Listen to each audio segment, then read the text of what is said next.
بات کر رہے تھے ہم کہ تجوید کی ہم نے تعریف پڑھی تھی۔ تجوید کہتے ہیں حرف کو اس کے مخرج کے ساتھ اور اس کی صفات کے ساتھ ادا کرنا۔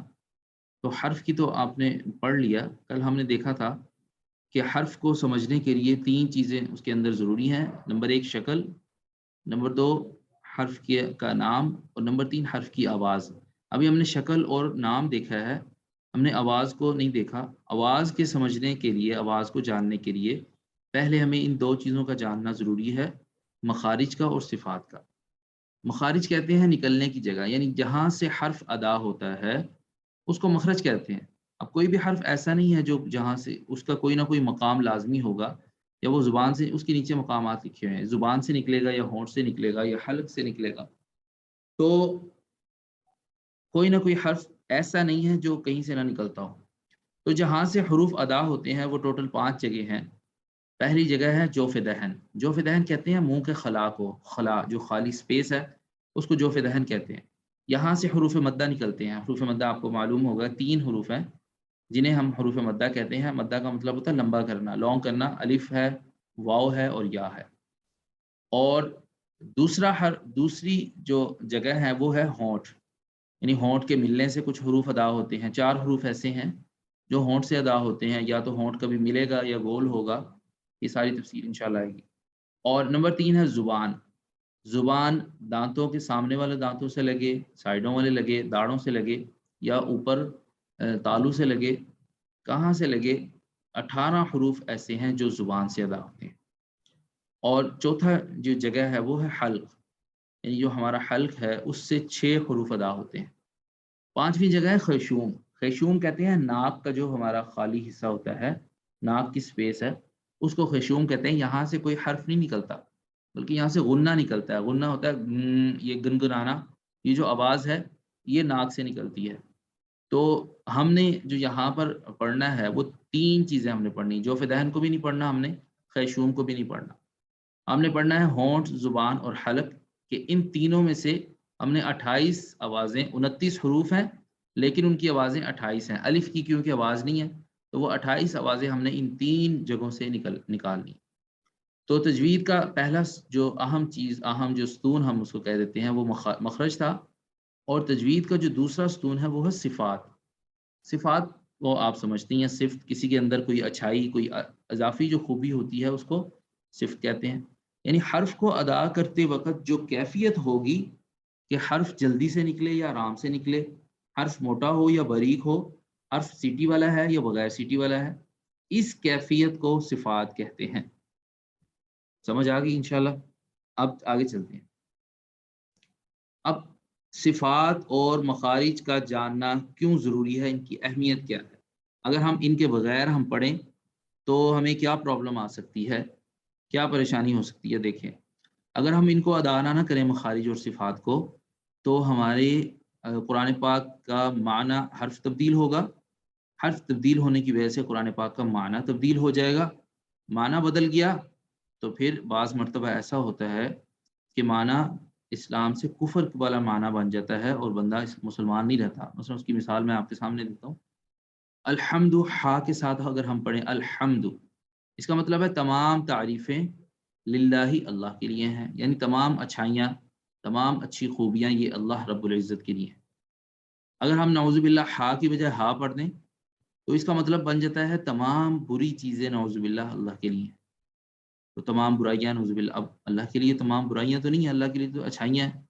اب ایک بندہ نماز پڑھ رہا ہے، پڑھی جا رہا ہے اور وہ اس کو پتہ بھی نہیں لگا، وہ اسلام سے نکل کر کفر میں چلا گیا ہے۔ اگر وہ شادی شدہ ہے اس کا نکاح ٹوٹ گیا ہے اور کتنے معاملات ڈسٹرب ہو گئے، لیکن اسے پتہ ہی نہیں ہے۔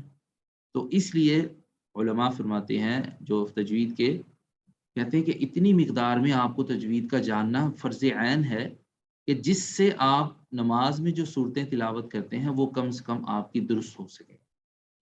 تو یہ آپ کے لیے ایک اچھا موقع بھی ہے، فائدہ بھی ہے، آپ اس سے فائدہ اٹھائیں اور سمجھنے کی کوشش کریں۔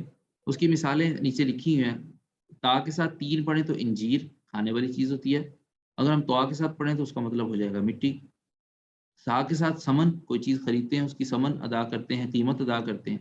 سین کے ساتھ ہو تو گھی، مطلب یہ ساری تفصیل آپ اس کو آپ دیکھ سکتے ہیں۔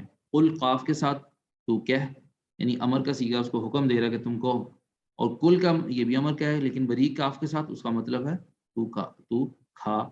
تو اگر کوئی بندہ سورۃ اخلاص پڑھ رہا ہے، کہتا ہے قل هو اللہ احد، وہ تو ٹھیک کہہ رہا ہے کہو کہ اللہ ایک ہے، لیکن اگر وہ کہتا ہے قل هو اللہ احد، تو اس کا مطلب نعوذ باللہ وہ کہہ رہا ہے تو کھا کہ اللہ ایک ہے. معنی دیکھیں کہاں سے کہاں چلا جاتا ہے. اس لیے بہت احتیاط کی ضرورت ہے. عربی زبان جو ہے یہ بہت فصیح بلیغ ہے، اس کے اندر بہت معنی وسیع ہوتے ہیں، زبر زیر سے معنی تبدیل ہو جاتا ہے. اب کچھ حروف ایسے ہیں جو آپ نے پڑھے ہیں 29 حروف، اس میں سے 7 حروف ایسے ہیں جو ہمیشہ موٹے رہیں گے، وہ باریک نہیں ہوں گے.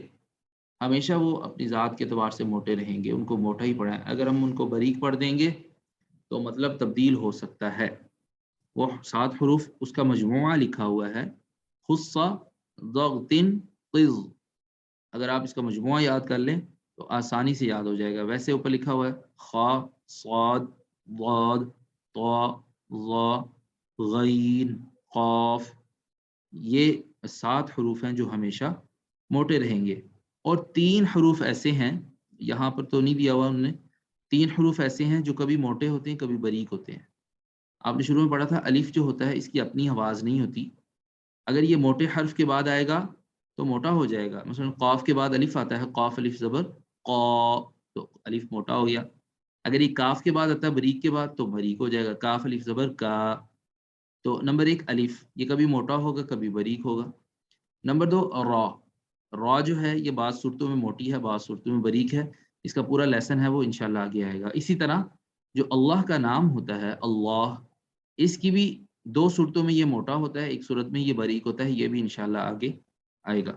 اس کی مثال نیچے لکھی ہوئی ہے، فوقکم ختم حطب والضحى حفظهما غیر.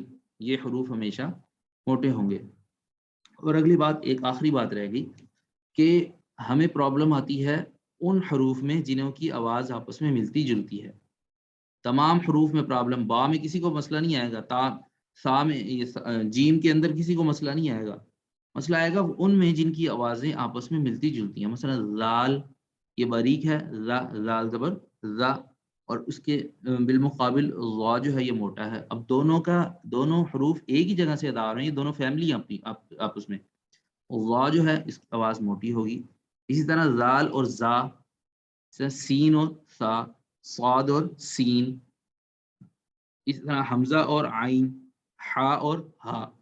تو اگر ہم یہ پورا یہ جو مثلا آپ کے سامنے چھوٹا چھوٹا چارٹ ہے، اگر ہم یہ 6-7 حروف 8 حروف ہم اس کو سمجھ لیں، اگر ہم ان کو پورے رمضان کے اندر بھی درست کر لیں تو آپ سمجھیں کہ آپ کا پورا قرآن پاک درست ہو جائے گا.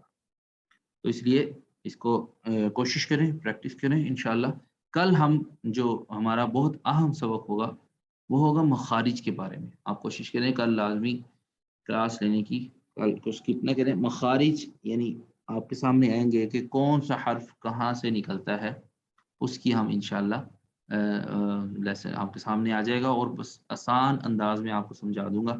اس میں مشکل کسی قسم کی انشاءاللہ پیش نہیں آئے گی. تو ٹھیک ہے جی، آج کے لیے اتنا کافی ہے. شکر آپ نے بتا دیا، نہیں تو پھر پرابلم ہو جانی تھی. جزاک اللہ. السلام علیکم ورحمۃ اللہ.